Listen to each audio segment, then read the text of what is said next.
that journal article from the Lancet again, if I can find it. Okay, personalized gait instruction.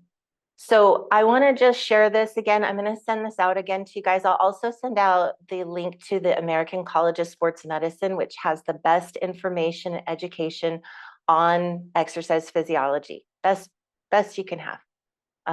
Those scientists there are amazing.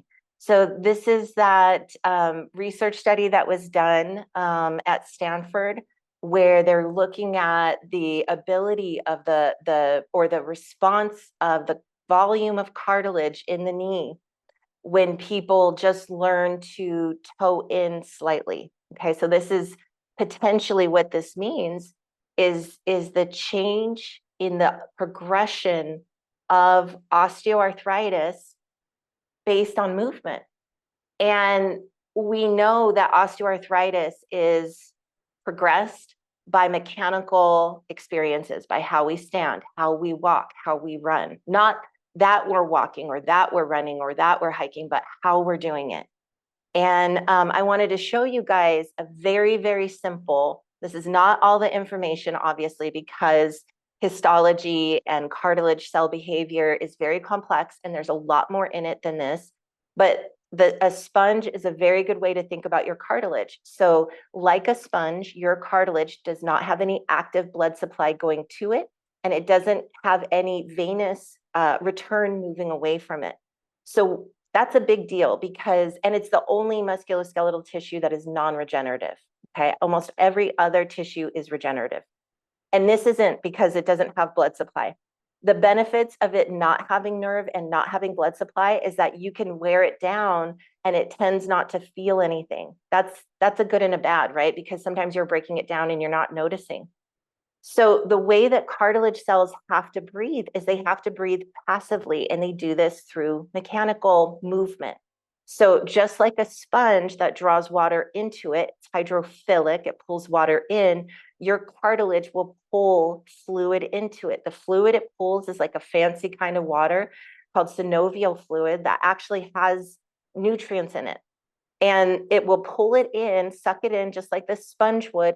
And then when you stand up, when you weight bear, you squeeze out that fluid, just like you would from a sponge, right? You squeeze it out. And then, so the fluid gets used up by the cells breathe, right? They draw in the fresh nutrients, and then they create, what do you call that? They create byproducts from that metabolism, right? Excretion, things that need to be excreted. CO2 is a really common one of cellular respiration. So then they pull the water in, you stand up, and the old CO2, the old byproducts can be excreted out. You relax, you sit down. This is like, say, your knee cartilage, it breathes in again, okay?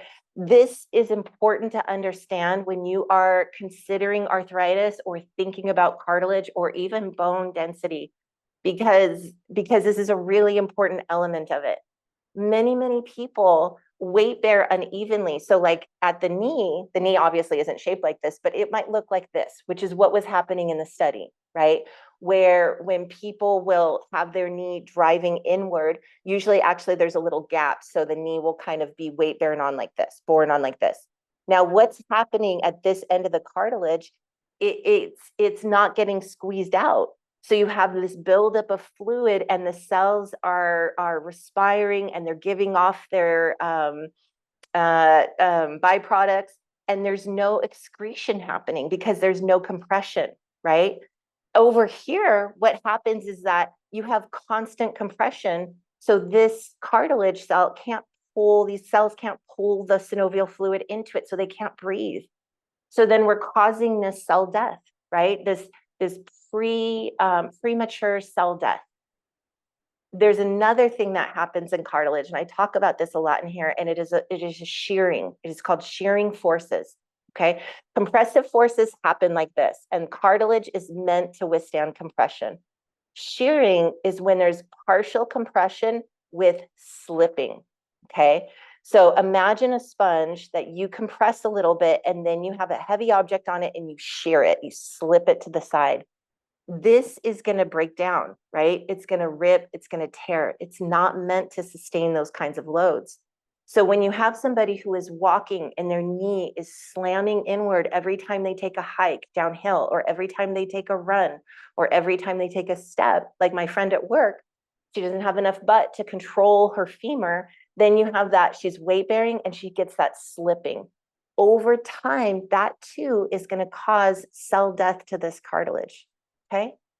So that is why that study from the Lancet is really important, that we're starting to examine movement as being a foundational source of pathology for osteoarthritis. And ultimately, you guys, this stuff I'm talking about is why joint replacements don't work 100% of the time, because the underlying problems are from how that person is moving. And when they have a joint replacement, what has not changed? How they're moving and their muscle mass. And in fact, a lot of people that have joint, not to scare anyone, because sometimes joint replacements are necessary. I am a big fan of them. They are a great option for people. They are sometimes very necessary, but do not hang your hat on them. Do everything you can to improve your strength and your mechanics before you consider that joint replacement, because guess what? After you have it, you still have to work on building your muscle and changing how you're moving. Okay.